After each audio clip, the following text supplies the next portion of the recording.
Hello YouTube, welcome to my channel. Today I just wanted to walk you through a very simple tool called as Selenium Builder. So with no further delay, let's look into what Selenium Builder is and how it can help you quick your automation testing. For that you need to have a Firefox browser. It doesn't work in any other browsers, at least for now. So what you need to do is that go to google.com and say download Selenium Builder, and basically this is an add-in. So the very first result that you get, click on that and you will be taken to a page where you can add the builder plugin. So click on this add to Firefox and you can then later on install it and use it. But I already have it installed, so what I'm going to do is go to tools, and under that you'll see an option called as web developer and click on launch Selenium Builder. Now this will launch you a Selenium Builder, and let's resize this so that it will fit to our screen. Alright, so here we are. Now here is where actually the fun starts. So in this text box, enter the URL that you want to automate. So let's say I want to automate google.com. So enter it and click on record. You'll see this on the right side, the screen changes to google.com. So from there onwards, you can start clicking, just it keeps recording, and later on you can change the elements as well. But for this video, I just wanted to keep it simple. I just wanted to show the installation and just a sample test case. And let's say after launching, we want to assert that the image Google is present on this page. For that, click on record a verification. And when you click on that, you can see that you can select any element on this page.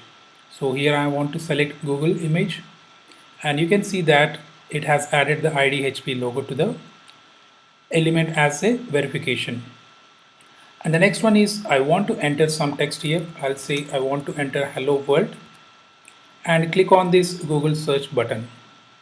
So you can see that the same things that I'm doing on the right side is being recorded on the left screen, which is nothing but the Selenium Builder screen. And here again I want to assert that hello world program Wikipedia is present as the first occurrence. And there ends our test case. Now let me stop the recording. And to run this, what you need to have is a Selenium server on your machine. For that, go to run and click on run on Selenium server. Here it will ask you where is your Selenium server running. So basically the default port that it runs is 4444 using your local host, and the browser string here it says is Firefox. For some reason on my machine at least, Firefox is not working. So for that I will be using Chrome. And before that, what you need to do is that you need to have your Selenium server up and running. So before that, what you need to have is download any version of Selenium. This is the latest version and this is the last version of 2.x. And on top of that, you need to also have your driver downloaded. In this case, I want to run the test case on Chrome driver. So once you have this, the next thing is open the terminal or command prompt if you are on on Windows operating system. And currently I'm on this. If I say ls-la, you can see that currently I'm at this location. Let me clear the screen. And to run this test case in in Chrome, what you need to do is that you need to say Java and you need to specify your Chrome driver. And for that I'll be using techd webdriver.chrome.driver equals, that is my Chrome driver, and the next option is specify the jar, that is your Selenium jar. I want to use the latest, that is 3.6.0, the day that I am running this. So just click enter and you can see that the server is up and running. So let's come back to the Selenium builder window, and instead of Firefox, let's give it as Chrome and click on run. Now you see that the session has been created and it is starting the Chrome driver 2.33. That is the current version that I'm using, and you can see in the background that the Chrome driver has launched.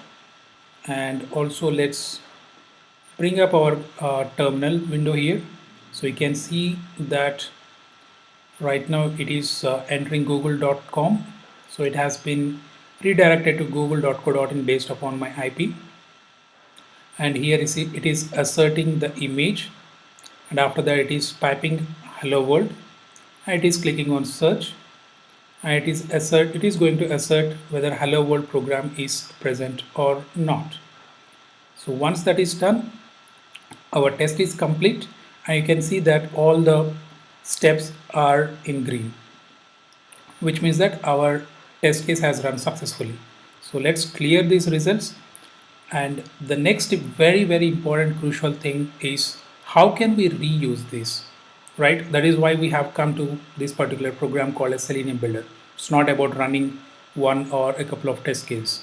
So a couple of ways you can save this file. So go to file and save. It will be saved as a JSON file. So that is the format that it is saving. But let's say that when you click on export, you will see a lot of options, and this is where it gets really interesting. So you can save this as a JSON, you can save it as a simple Java file, you can save it as Java with JUnit or Java with TestNG or Ruby, Python, or some PHP, or even you have protractor as well, Node with Mocha, or simple Node.js with WebDriver. Also you have C Sharp, simple C Sharp, simple C Sharp with NUnit. I have not tried what this English is, but I'm presuming this is some sort of BDD. Fine. For this test, let's save it as Java with TestNG and then identify what and how it has saved. So let me save it as test.java, and I want to save it on my desktop. So click save. Now let's look into the desktop. So it has opened, saved as test.java. Let me right click, open with, and let me open with Sublime Text. All right, so here we are. Let me maximize this. So this is a very wonderful looking TestNG test case that we have currently created. I don't have all the setup over here, so I won't be running this. Just wanted to show you that this is possible. This is a solution. All right, so that is all for this. Next, I'm going to create a detailed series on Selenium WebDriver, because there are too many options here.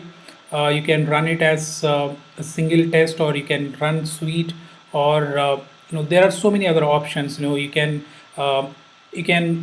do kind of data parameterization using JSON, XML, CSV, or you can do manual entries.